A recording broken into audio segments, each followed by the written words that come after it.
সাগরে রক্তের বিনিময়ে বাংলার স্বাধীনতা আনলে যারা, আমরা তোমাদের ভুলবো না, আমরা তোমাদের ভুলবো না। দুঃসহ বেদনার কণ্টক পথবে শোষণের নাগ পাশ ছিঁড়লে যারা, আমরা তোমাদের ভুলবো না, আমরা তোমাদের ভুলবো না। ঠিক কিনা?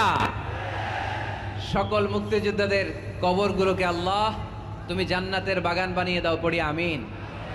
তোমার বিশেষ নূর দিয়ে মুনাওয়ার করে দাও, আওয়াজ করে পড়ি আমিন।